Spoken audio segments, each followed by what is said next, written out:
Hey y'all, how y'all doing? This is Lene with the Lene Gray Show here on KUAW LPFM 985 here on Facebook. Today is Tuesday, August 4th, our primary election day. And I have a very special guest. I'm going to bring in my guest. After I say a couple of things, I have to do our station identification. You are listening to the Lene Gray Show on KUAW. Knowledge, understanding, and wisdom. Kansas City's first. I have to remember to say first. Kansas City's first global community radio station. You're most likely listening to KUAW on the lights aren't on. Oh, that's why it's so dark. I was like, why is it so dark? You're most likely listening to the Lene Gray Show on KUAW-LPFM 985. You can also listen by typing in the letters KU. You're going to see Mr. Walker, our amazing station engineer, manager, and all of that who put this together. But you can also listen to KUAW by typing in the letters KUAW on Instagram, Twitter, YouTube, the TuneIn app, and Periscope. So I remembered it this time instead of Patreon. Maybe we need to get a Patreon page. I don't know. You can email the station by emailing KUAW985@gmail.com. You can call us and for the email, just in case, like a lot of people are like, oh, I'll call the station, I had a question and no one answered. Well, no one's here all the time, so it's best to email and someone will get back with you. But we love callers, and so we would like for you to call in. Our call-in number is 816. Oh, I'm not going to give it out today because I have Baba Coleman waiting on the phone. Our webpage now, as you see, I asked him to turn on the lights because it was kind of dark in here. Those are station upgrades. You can donate by going to our webpage, KUAW.org, and at the top it has the donate tab. Also, if you do not have social media, or if you choose to shut down your social media but you still want to support the Lene Gray Show or any of our other amazing, we got quality shows on our station, y'all. We have quality shows that range literally from comedy. Janelle Banks, congratulations, she's the pitch of Kansas City's runner-up top comic for Kansas City. So Janelle Banks, and I got to meet her at Eddie Griffin's street naming, and she is as light and loving and beautiful energy as you ever want to meet. So what you see online is really her. That her energy is amazing. But like I said, we look for station upgrades. She has a show on here. I'm not sure what day her show is, but when you click on the Facebook page, you'll see her show is pinned at the top. We have shows about real estate, about health, we have religious shows, we have shows about education. We have the highest quality shows for the person. Like Mr. Walker said, I was watching his show before Facebook stopped me from watching it. Facebook gets on my nerves with me. But he was saying that, for the educated person, and I wanted to say for the person who wants to be educated, watch our shows. We have, and I'm the big mouth of the station. He always has to hit the disclaimer because he already knows that, and I came in today and told him to play the disclaimer because I'm going to say this before I bring on Baba Coleman. I had to go and get the equality in election person. My ballot that I was handed was not for 22nd district. Some of the people that I was supposed to be voting for was not on the ballot. So anyone who loses the primary for Kansas City, the one that Kansas City Election Board is responsible for, I would ask that you would literally don't concede until you get a recount. I mean, a physical, visual recount of each ballot. And they will know whether or not that's just how I'm going to leave it.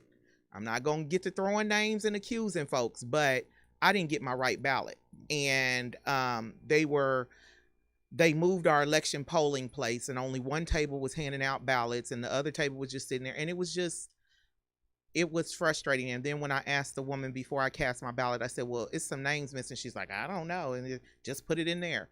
So anyone who ran, who tonight, when you get the results, if you did not win, ask for literally a ballot, just a visual recount. That's the only thing you can do, and they'll be all right. So, but tonight I am so incredibly excited. I have on air with me tonight Baba Maurice Copeland. He is an amazing activist. He's done so much for the community, and the reason why I support his activism, he's gonna come on and tell you what he's an activist for. One of the things is he's talking about the people, getting, recompense for the people who worked out at GSA. And I'm gonna let him tell y'all, but as the granddaughter of a GSA worker, and I watched how cleaning up all that toxic waste took its toll on my grandmother, to the point that she was barely using a percentage of her brain and only had one of her valves in her heart pumping.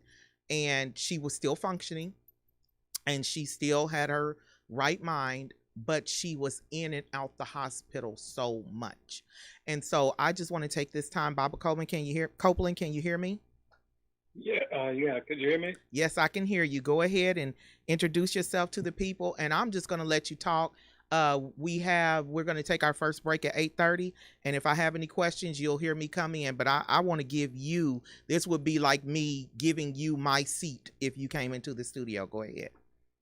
I appreciate that, and I'm so glad that you took out that disclaimer. And somewhere along the line, I want you to do it again. Okay, at 15, Mr. Walker, at 15, we're going to do it again at 15 minutes after. That's right. Keep that disclaimer, keep the button on. All righty. Yeah, one thing is so good this time, Lynette, I want to talk to you for a minute. It's so good this time, this time of day. Say these things that are happening with the pandemic and the Trump and the election, and just think of all the brothers from the civil rights movement that have died within the last 2 months. You're right. Think about that. You're right. All of this stuff. Now, we're going through a very historical time if somebody is out there chronicling what's happening. Yes. Don't let it get by us, right? Right. Right. So, also, we'll say at this time, not being vain or anything, but to think about this show right here tonight, because we're in a historic time. And I'm gonna give y'all a history lesson in Kansas City, because people don't seem to remember the times of the Bannister Federal Complex. Mm-hmm. People don't remember what happened during that time. We were going through the civil rights movement. 1960, about 1960, was the big starting to rush to hire blacks in that facility. Yeah. It started about 1960. Somebody else could say 1959. I don't care. You can do all that nitpicking. But at the same time, you understand what I'm saying. Yes. It was a big boom in the late 60s. I got hired out there in 1968. You go out there and you would apply for a training position. And we had a good thing going because we had some good people in different organizations. One organization that I always give props, and a lot of people kind of frown when I say this, but I don't care. People do good things at good times. They don't do it good all the time, but they do. The Urban League. Yes. The Urban League was very good to the people on the street back during the times of hiring at Bendix. At Honey, the place was called Bendix at the time. Bendix, was sure was. Sure was. Now, GSA, IRS, and there are other organizations that were encapsulated within GSA, the Agriculture Department, a whole bunch of other things. Mazuma Credit Union, it wasn't called, it was called the Federal Credit Union at that time. There's a lot of other businesses going on out there. Now, that was during the nuclear weapons builder. We call it the Cold War. Mm-hmm. That's what we call it. So, in essence, what was going on, and this is right at the beginning of the Cold War, right at the crest of it, not the crest. We weren't coming downhill. We were going up the hill, coming over the hill. So we were in a Cold War. We were the first responders. People don't seem to get that. You know, they can hear this first responder stuff going on with the just because somebody done bombed us Mm-hmm. over here at 9/11. Well, Mm-hmm. those people were first responders. They're so great. But let me tell you something. If you don't understand, and you aren't a great person. You don't know at this plant, 95th and Truce, Kansas City, Missouri, we were building parts for nuclear weapons. Mm. Wow. That's what we were doing. That's exactly. And if you can't think about that, Mm. well, just listen a little bit more, and maybe you'll get it. Uh, the part the subject of building nuclear weapons, scientifically, people should wonder, wow, what's going on out there? Yeah. What is nuclear? Well, we told you it was a non-nuclear plant. Mm-hmm. We said that it was non-nuclear, and that was really a false sense of security. Right. Because that means that we weren't handling any nuclear materials out there, right? Right. Right. Well, that's not true. That's not true at all. Mm. We handled a lot of nuclear materials. Now, somebody will come along and say, well, we didn't handle a lot. No, we didn't handle a lot compared to places like Oak Ridge, Tennessee, Right. and Rocky Flats, Colorado, and other places. No, we didn't. Well, how much does it take of nuclear materials to affect you? Very Now, little. if I was the government and if I was anybody, I would tell you, well, it takes quite a bit of realms of radiation to affect a person. I'll tell you anything, and you'll believe it because nobody wants to feel that their security and their health is in danger. Right. But it was. And to give you that type of answer is misleading. It's not true. It's not true. From day one that plant was out there, excuse me, people were dying like flies. And I'm not exaggerating. And the whole nuclear weapons industry knows that. They know it. I mean, it's all you have to do is just do a little light study. I hear a lot of black people talking with a lot of sense and talking about studying something and all. Mm-hmm. Study that a little bit. But around here in Kansas City, you shouldn't have to study it too much because I heard what you said about your grandmother. Mm-hmm. Yeah. All you have to do in Kansas City is look back at your family. Mm-hmm. Everyone in Kansas City has probably been touched by that plant sometime in their life. Someone in their family has worked at that plant. Yeah. Someone in that family has worked on that at that facility. IRS, GSA, Mm-hmm. the Marines, and all the other, the Agriculture Department, all the other facilities that have been out there. That plant's been out there for 50 years. Yeah. Longer than 50 years. It's been out there. So, I want to give people the benefit of the doubt that, they could say, well, you're working at a nuclear plant, man. You know something's going to happen. People are going to die, and all that. Good. But let me tell you something. If you know that, if you're that smart, if we're that smart, and that's what getting a good job in that type of plant, after you've never been able to work there in your life, that's the way black folks were. You couldn't work there. You couldn't even go off the first floor. Yeah, if you worked out there, you stayed in the basement. The only time you got permission to go anywhere in that plant was after hours janitor to go up and clean somebody's office. That was it. But prior in the 60s, the nuclear was built up. Now we get to do everything. We get to train to be whatever it is we want to be: an electrician, a tool and die maker, a machinist. You got some of them good jobs. Yes. Making that good money.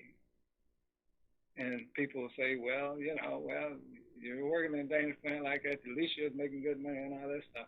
And you knew something was wrong. No, you didn't know something was wrong. No, the government didn't tell you. They didn't know. You're right. They didn't tell you. Yeah, Lynette, you want to say anything right there? No, I'm agreeing with you. And when you're saying that the people didn't know something was wrong, you're right. Because my grandmother was one of the people who cleaned up.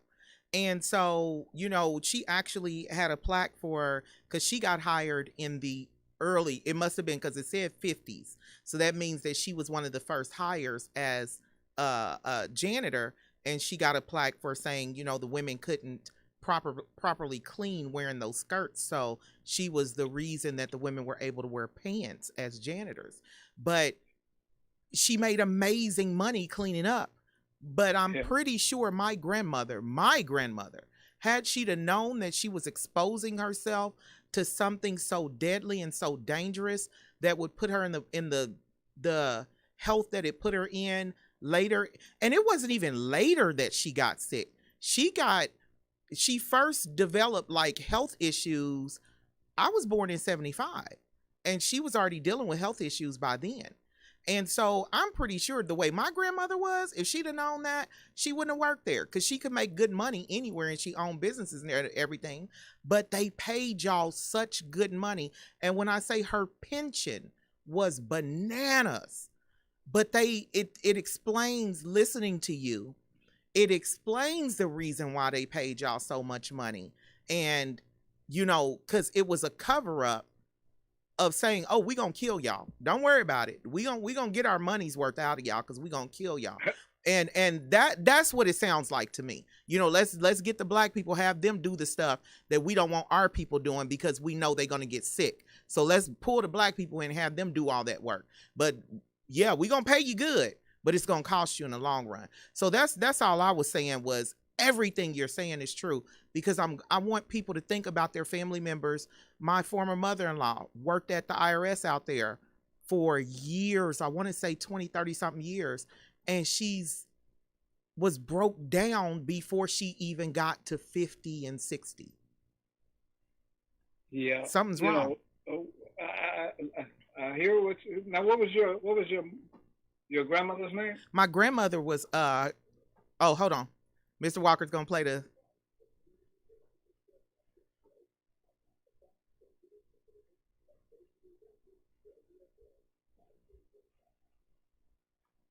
Okay, my grandmother, I don't know if she was Shirley Gray. She had to have been Shirley Gray when she started working there, but she was Shirley Zachary when she retired from there. Okay. Yeah, well, I was just trying to see if I knew of her, but Shirley Zachary. Yeah. Yeah. I remember that name. Yeah, that was my grandmother, my mom's mom. Okay. Yeah. Being in her type of job, she'd been all over the place. Yeah. All over the place. Now, look, the reason people should understand what is going on with them, and we understand how slavery and all these other things exploited us. Mm-hmm. We understand that.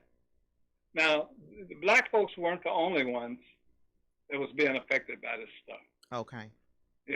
Everybody. This was a war, so everybody has a chance to make that money. So we were competing with jobs. Of course, during the civil rights movement, we had our little 10%. Right. Okay, so you could say 10 of us, 100 of them. So all of us were affected. But if you look at the corona and everything else, disproportionately, of course, the people that have done these dirty jobs all their life, the people that are affected with asthma, sleep apneas, Mm-hmm. and all these types of breathing disorders Mm-hmm. and diseases, living around all the lead down in the projects, living in the lead in these homes, in these contaminated homes that they were Mm-hmm. selling us. Well, we're going to be affected worse. Just Right. like you are with the coronavirus, they say. Right. That's what they say. Right. Okay, well, no wonder. What the heck do you think our environment was? Absolutely. Okay, now in 2000, the year 2000, Bill Clinton wrote an executive order. Now everybody knows what an executive order is. Obama wrote some. Mm-hmm. Trump's written some. Mm-hmm. Everybody, all presidents write them. It's something very dear to them. Right. That's why it's executive order.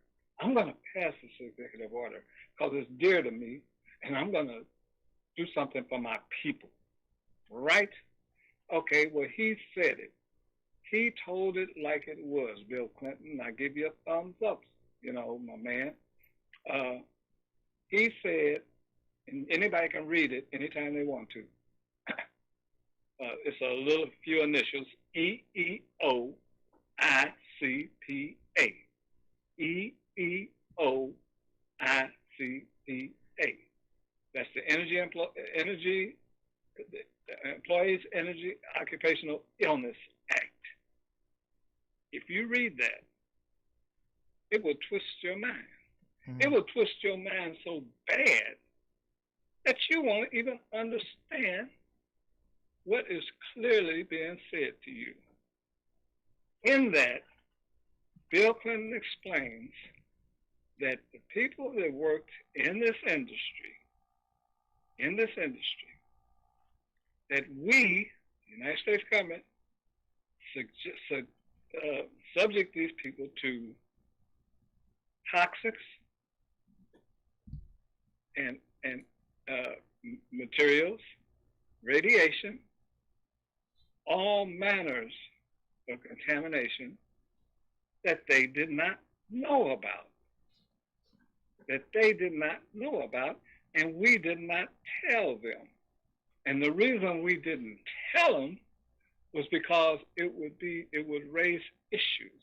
It would raise issues for hazardous duty pay. Mm-hmm. It would raise issues about the safety of the job. Mm-hmm. It would bring that stuff up.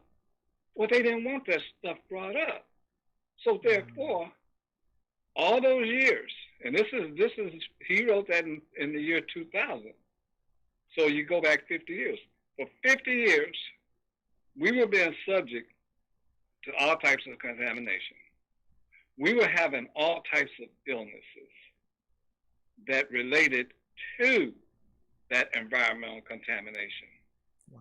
But if you didn't know that was happening to you, if you had a flu-like symptoms, if you had coronavirus type symptoms that comes from those exotic materials and elements and chemicals, well, you don't know to tell your doctor that you've been subject to this stuff. Wow. You understand where I'm coming from? Yeah, you making sense with my grandma's health issues. Keep going. You making a whole lot of sense because she didn't know to tell them that stuff. And so once he told us that, now I was a manager at that time. I had been a manager for 11 years.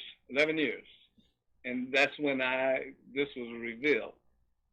And so they laid the program out to the managers and to the supervisors and everybody because we were supposed to take it out and educate our people on the Energy Employees Occupational Illness Act, and for them to examine it, we would examine them and all this stuff.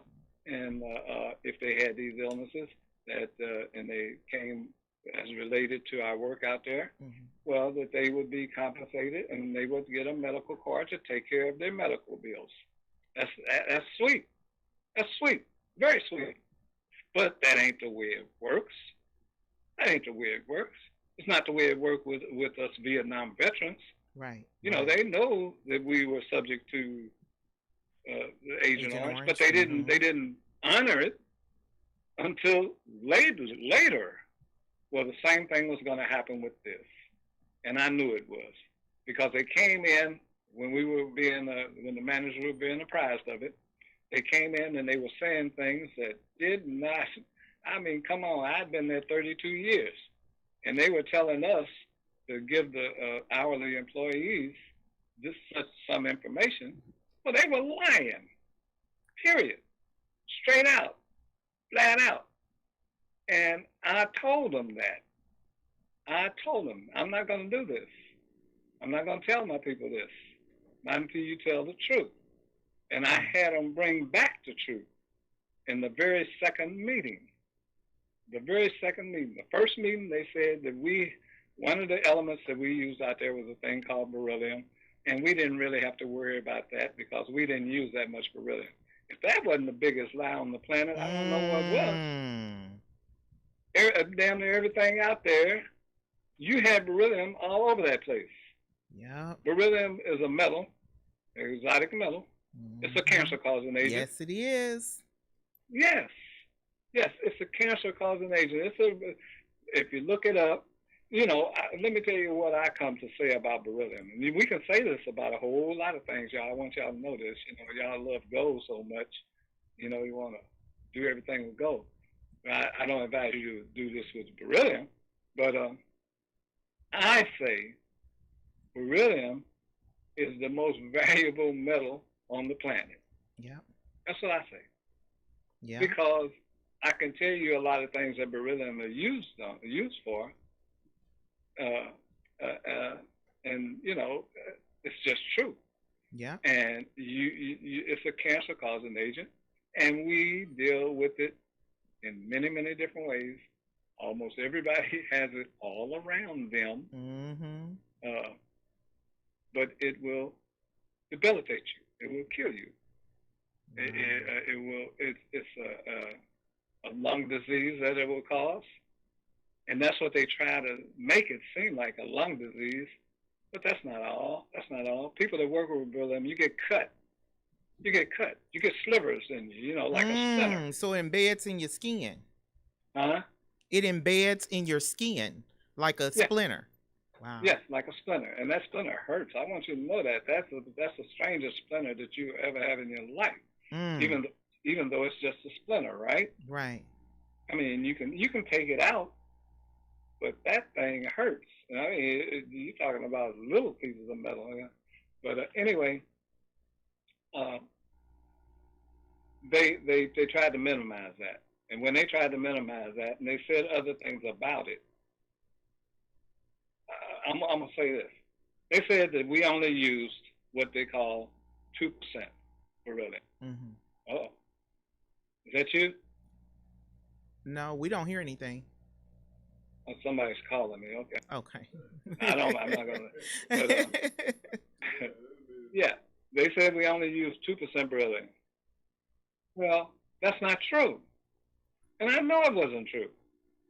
I mean, I know it wasn't true. Like I said, I worked there 32 years. I had people older than me that worked for me that had been out there longer than me. And they wanted me to go up and tell the people upstairs that we only handle 2% beryllium. Well, what if one of them knew, like I know, that wasn't true? Right. And I have them say to me in my face, Copeland, what you lying for? Now we got a problem. Right. So I'm not going to have no problem. I'm not going to have that type of problem. You got a break or anything? I was going to let you talk. We could go ahead and break now, and then we'll be back in 2 minutes.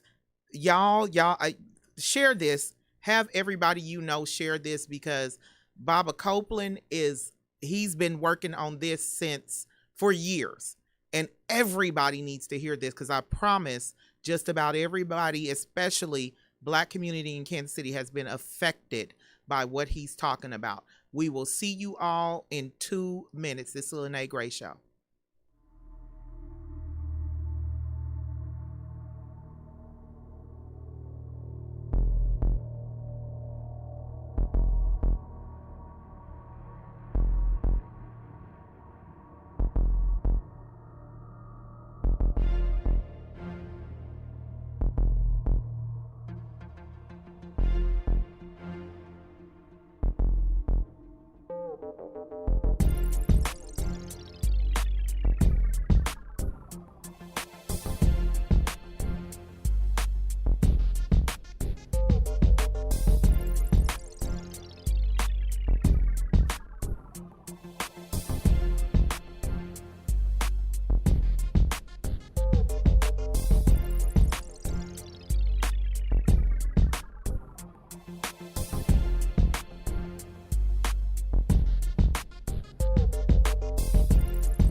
thank you for sticking with us through the commercial break. If you have a GSA or a Bendix, or as we when I worked there, but I worked at the one on Santa Fe and Olathe. Soon Allied Signal moved down to the Bendix plant. I think that was about 94, 95. But if you have anyone who worked in your family with any of these companies, IRS, anything at the Bannister Federal Complex here in Kansas City and other complexes around the US, you might want to listen to this show, share this show. We have an amazing guest who has been an activist for getting the government, number one, to admit, but number two, to right the wrongs of all of the employees there. Baba Maurice Copeland. Baba Copeland, I'm going to go ahead and give you back. I'm going to say this before I give you back the mic.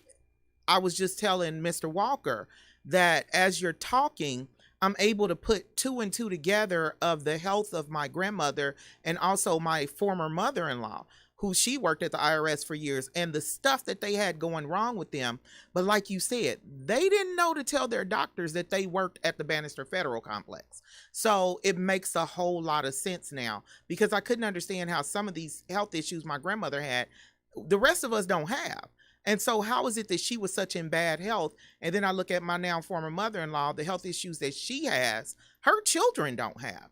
And so it makes sense, because they don't know to tell their doctors that they were exposed to all of the nuclear contaminants. But go ahead, Baba Copeland, you have the mic back. Yeah, the nuclear contaminants. Now I'm gonna say this, and I don't want nobody to take it wrong. It is serious, but I want to tell you how serious I think it is, and that's the radiation and the nuclear contaminants. I'm not saying forget it. I'm not saying to go lightly on it. Mm-hmm. I'm saying that Maurice Copeland, look, we don't have to prove that nuclear component is what damaged the people mostly. Right, right. We don't have to prove that. Look, we had over 2,410 chemicals that were used in that plant. And anybody knows the layout of that plant, the floor layout, and how that plant was structured. All of these chemicals were all over that place, all over the place. I mean, now when we went out there in the '60s, people look at things happening like it's today, you know, and they think factory, they think automation, they think all of this stuff. Well, this was 1968. This was in the 1960s. We didn't have air conditioning in that plant. Now, when you're doing this type of work, hot work, the building's hot. You're taking salt tablets. That's how hot the building was. We could have taken salt tablets. We had salt tablets hanging off the wall. Wow. So that means you're hot. You're hot, yes. Okay, that means you're sweating. That means all that good stuff. And so, you know, that's not a controlled environment for the type of thing that was going on. But well, we're in a war. We're in a Cold War. Only thing we care about is making the components. The only thing we care about is that we're fulfilling the National Defense Authorization Act and making as many bombs as we can so that we can blow this planet to hell. Right. If we have to. You know, that's what we were doing, and we did it, and we did a good job. You know, we number one. You know that. Yeah. No one superpower. No one is ever going to have as many weapons as we got. Yeah. No one is ever going to have the nuclear power that we got. Right. And let me tell y'all, Kansas City, be proud of yourself. I'm proud. Be proud. Kansas City was the #1 plant in the nuclear weapons industry all over the world. Wow. For producing nuclear, non-nuclear components for the bomb. We're the #1. Always have been. We gave 15% of our product to a place called Pinellas in Florida, just to have them in business. Another nuclear plant. A lot Wow. of money in nuclear business. A lot of money in it now. So you see what I'm talking about. Yep. We haven't had an industry that was beautiful for some people, for the people that work there, and for the government officials. And now you give your disclaimer again, because I'm getting ready to say some Disclaimer, stuff. Mr. Walker. He said give the disclaimer again.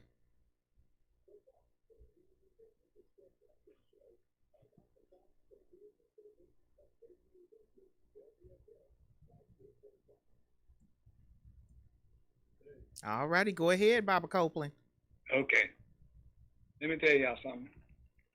Now, everybody in Kansas City that knows about this, and a lot of people know about it. I don't think many people are probably listening tonight. Maybe not. But, we got this election going on. You got watch parties going on. You got the Right. John Lewis thing going on TV right now. All this good stuff. But I hope we play it back. I'm going to put We it will. back. I'm going to post Mm-hmm. it, and I want y'all to listen to this. Look, this was during the civil rights movement, y'all. This is when black folks made it. We made it. People think that we never had good times in the United States of America. People never think that we had opportunities in the United States of America. Yes, we did in the 60s and in the late 60s and the 70s and the 80s. Oh, yeah, it was cooking. It was cooking here in Kansas City. And anybody that was alive would know it. Mm-hmm. People that had took the initiative to go out and get some of this training that came with the civil rights movement, the hippie rebellion, and all the good, the Cold War and all that. We took advantage of it. Well, we went out on the street and we recruited black people. I went down on 12th Street myself, and I had friends down there, and I saw them walking around and say, man, you ought to go out here and put in a job. We make sure they get out there and put in for a job. Next thing we know, we look around, they working there. Yeah. Yeah, they working there. And that's the way it was out there. And they got their training. And some of them got so much self-esteem in themselves, they got their training, got their little certification, and they would go to TWA. They not only would go to TWA, they go to General Motors, they go to Ford. We did it all. We did it. And anybody that's listening to me that come from those times, you know doggone well that I know what I'm talking about, and I'm right. We partied, we popped, we did it all. The jet set generation, flying all over the place with them free fares from TWA, we did it. So we have a responsibility. Now, this is it. We have a responsibility. Look, I've been telling y'all the truth all these years about what's happened to us out there. Mm-hmm. I can tell you some things, but you just can't do 20 years in an hour show. Right. But I want to stir your mind, and I want you to think. Look, the Urban League, NAACP, a lot of organizations, we recruited people out there. Well, them people are dead. Them people died working out there. That's true. A lot of it. So when I have a fight going like I'm going with the United States government that we know is true, you know it's true. We know it's true. People are getting compensated. Yeah, they're getting compensated. We're making some progress. Yeah, but they ain't doing right. They're not doing right, and you know disproportionately who's going to suffer from that. Absolutely. And that's what I've been going through all these years, and ain't nobody jumping up to help me. We got a union. You had a union in that place. That is their job. That's why you pay union dues. They supposed to take this fight up, not Maurice Copeland. Right. But where are they? The reason that they aren't there is because they're culpable too. Because if they knew anything about these chemicals, if they knew anything that was not being told us, well, that makes them culpable and just as guilty as the government. Wow. You understand where I'm coming from? I get what you're saying now. Yep. Yeah, that's why I'm pissed off. And look at here, Brother Cleaver, Emmanuel Cleaver, you're the representative to the United States government. And all the news that has been put out about that place out there, you've done nothing. You played a game. Yeah, you played a game. You say you want an investigation 10 years ago. You just say that. What happened? You just said you want an investigation out here at VA, and you ain't said nothing in 3 months. Well, they can wait 20 years like me. But you're going to say something when I get through. You're going to say something pretty soon. I hope you get elected. Oh, let me, like I said, this disclaimer, y'all. Y'all don't know how I will do. We already go ahead because we've already played the disclaimer. So go on ahead, say what you feel. The disclaimer has been played. Go ahead. Yeah. I ran against Cleaver at one point, not because I thought I would win, but because I thought I could at least get him to talk to me. Yes. That's what he's supposed to do. Address he's supposed it. To talk to his constituents, communicate with his constituents, see what's on their mind. Well, for years he's been ducking me because he knows his part that he's playing in this cover up out there at Bendix, at that facility. Look, they just tore that place down. Mm-hmm. I'm one of the dump trucks. Place down, and they spread contamination all over the city. I'm one of the dump trucks that has, if you go by there, we filled in almost all that land with dirt from all over the Kansas City and, the greater Kansas City and surrounding areas. We're bringing in dirt from everywhere and dumping it on that land. So, and I wondered about the contamination because as we're driving, we're kicking up that dust. And I was like, should we be wearing masks or anything? But hey. Yes. Yeah. Now think about that, Willinette. Think about that. You did that. Mm-hmm. Now we got this coronavirus thing going on now, right? Yeah. And they're wearing masks because of some little old germ, some little old flu that's out here.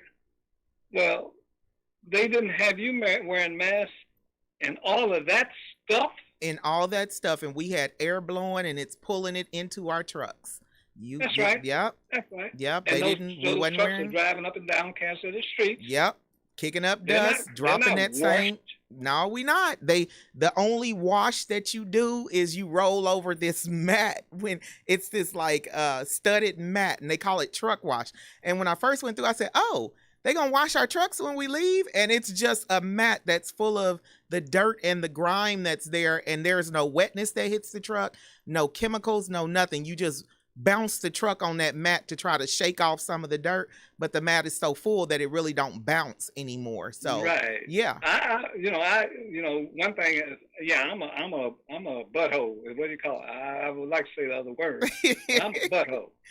And I went out there. I got pictures of them trucks coming from out there. Yeah.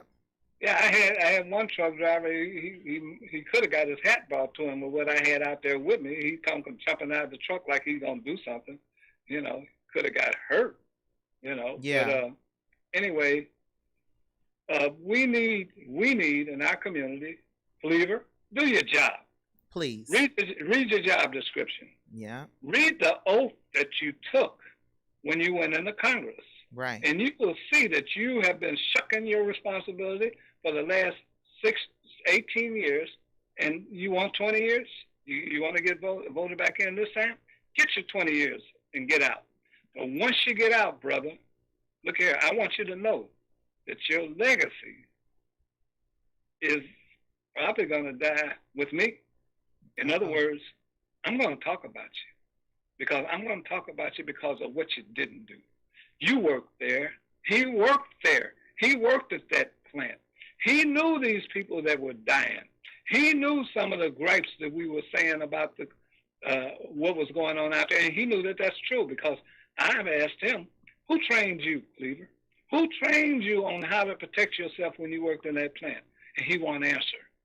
I've been out to Washington, D.C. 3 times on scheduled meetings okayed by the federal government to meet with him twice. And I'm saying this, and I wish he would come and say it's not true. Because I got witnesses. Now, I can prove every damn thing I'm saying and more. I'm not saying a lot of stuff. Not really. It may sound like it. I'm not saying nothing of what I know and what I'm going to be saying in the future. I went out there twice to see this man. Me and a group of people. It was more than me, because I want everybody to hear what you got to say. Went out there, and this man ducks out the back door. This Whoa. this thing was scheduled. It was scheduled. It was okayed by the federal government. It was okayed by his office. And he ducks out the back door. Okay, coincidence.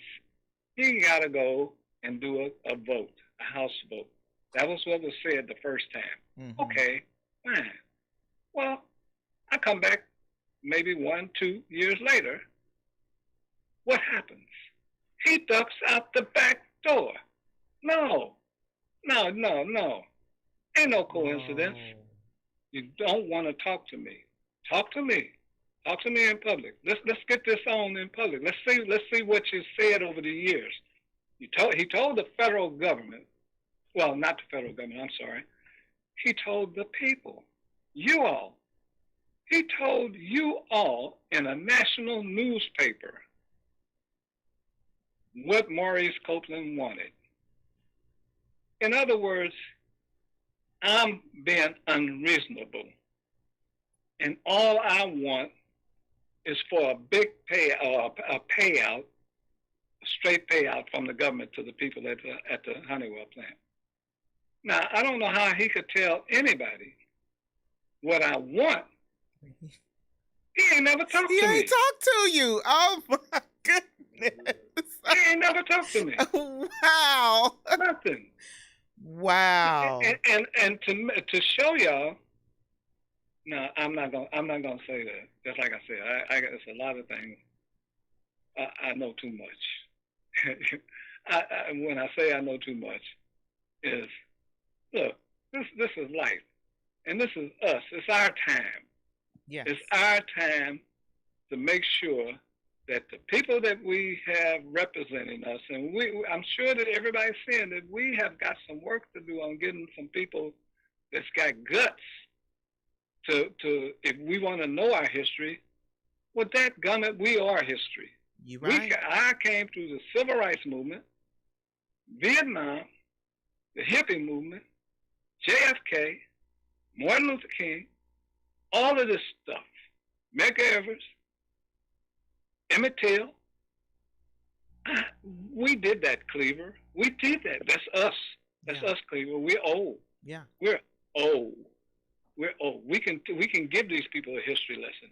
We can tell these people that yes, in our lifetime, ex-slaves, not something that you read about in a book, but ex-slaves, live, living people held us in their arms, rocked us in their chairs. Yes, a person that was out in the cotton field as a slave. We're that old. We know them. We had them. They felt us. They held us. They rocked us. So if we can't be true to what we saw in their eyes when we were growing up as little kids and what was being done to them and what was being done down south in Waxahachie, Texas, and Fordyce, Arkansas, and El Dorado, Arkansas. You know, I had people in Waxahachie, Texas too, Cleaver. You don't know that. But anyway, I'm sorry. And I'm sorry to point at Cleaver because I can point at a whole lot of people, but this is the main one, y'all. Go ahead. Tell the truth. This is the main one. Yeah, we want to be sophisticated. We want to know what politics is. We want to know how our leaders are doing. You know, I heard a whole lot of criticism about John Lewis from some younger people. Well, they don't know. Right. You know, what does he do? I don't see anything. Well, no, you don't, but that's not it. That's not it. People have a job to do. Yeah. Maybe John Lewis's job was not to pass a bill or write a bill. Yeah. It was to hold others accountable, to keep, yes, to stay in your, and I took it as when a lot of people are like, oh, well, John Lewis didn't do anything. But some of us, and I'm one of those people, it's to keep certain situations up in your face. You know, when you see me coming, you're going to be like, here come Lene. And so that's how they were with John Lewis. Here he come. Here he comes. Right. Here he come with that same old stuff. So that was, I feel like that was his job, was to keep it up in their face, because he knew he was up against a losing battle, because Congress is about popularity. So he knew they wasn't going to listen to him, but guess what? I'm going to keep it in your face. So that's what I keep telling all the younger people about John Lewis who say, what did he do? Well, he knew he was fighting a losing battle, but I'm on cause ruckus when you see me. I'm not gonna back down. And that's what that was about. Yeah, and they should also learn this. What happened to those brothers that's supposed to be backing them up? Absolutely. What happened on Absolutely. those issues? Yep. No, they only dealt with the easy issues. Yep. They only dealt with the issues that were, let me educate the people a little bit. Go ahead. They might not understand this, but we're in a time capsule, and what the time capsule is every once in a while, and in my lifetime, you can say every 10 years, there's something in that time capsule that you take and it pops, it opens, and it makes everything good for a lot of people for a little time. Mm-hmm. So we're on a time capsule. Civil rights movement, public accommodation, pow, pow, pow. Those are little time capsules. Give them this, give them that, give them this little piece this time, give them this little. Y'all ought to read the letter from Birmingham jail that Martin Luther King wrote, where he was talking to the progressives. He was talking to the white progressives. He was talking to your, I hate to say this, he was talking to your beloved Democratic Party. That y'all people are lukewarm, you're cold, and you want things done when you want things done. That's what he told them.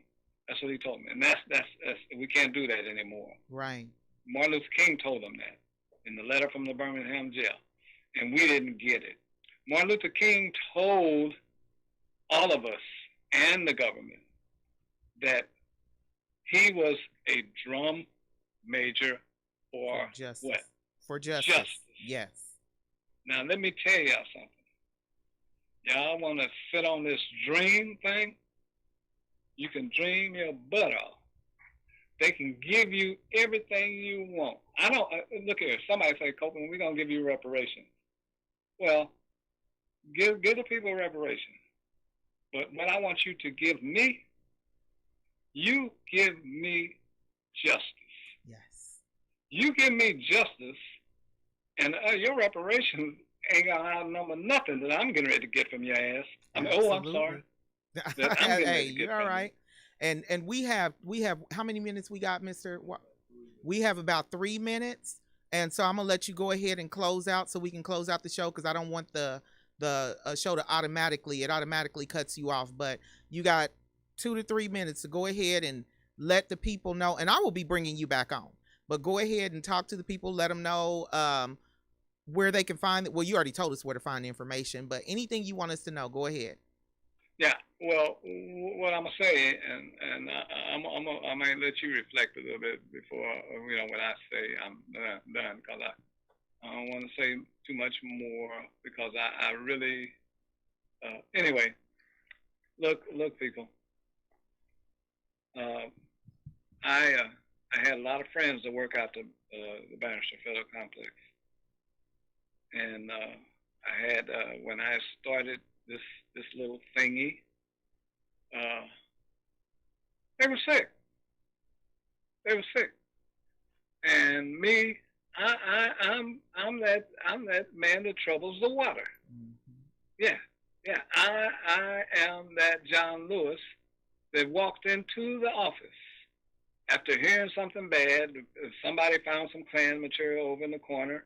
Well, don't just find that Klan material. You take it in there and you let these people know what you think about that. Right. And you let them know what you feel, what you expect for them to do. That's what you do, Maurice Copeland, and that's what Maurice Copeland did. And these people that I recruited, and I say recruited, I picked up people off the street and brought them out there to work that died and they got sick and stuff. Wow. I'm not going to let that stuff die. Yeah. I grew up with these people. Yeah. I grew up with these people. These people knew what I was doing, and I got phone calls late at night, thanking me, telling me, don't worry, Copeland, I know what people are saying about you, cool, people said a lot of things about Maurice Copeland all his life, and that ain't never fazed me, but I had people call me late at night people I knew very well on Friday called me. Want to know how I was doing. Keep taking care of business, Copeland. Don't ever give up. Yeah. Monday, they were dead. Mm. Oh, this is common. This is common. This has been common with me. A lot of things, lots of different things people don't understand. Well, you hear what I'm saying, you hear how I'm saying it, and you know that you done heard a lot of things over the years, but you ain't heard the half of it. You ain't heard the half of it. This is war. I'm a Vietnam veteran. I'm a Cold War veteran. When I take that oath to fight until it's done, this is my war. Yes. This is not the war like Vietnam where the United States comes and say, well, we're done now. Yeah. I'm the one that have to say that I'm done in this. All righty, Baba Copeland. We have 1 minute left. Everything's getting ready to kick up. This is the Lene Gray Show, and you are listening to Baba Maurice Copeland, and he has been fighting for them to right the wrongs of the Bannister Federal Complex, Bannister Industrial, and I knew it as Bannister Federal Complex here in Kansas City, Missouri. If Congressman Cleaver is reelected to office, I am asking everyone who watches this show to send an email, fax, and call his office and ask him to address Baba Copeland to his face to face with a meeting. This is the Lene Gray Show. Thank you, Baba Copeland, for calling in, and I will have to bring you back on. I will see y'all next Tuesday, 8 o'clock p.m. Central Standard Time on KUAW. Take care.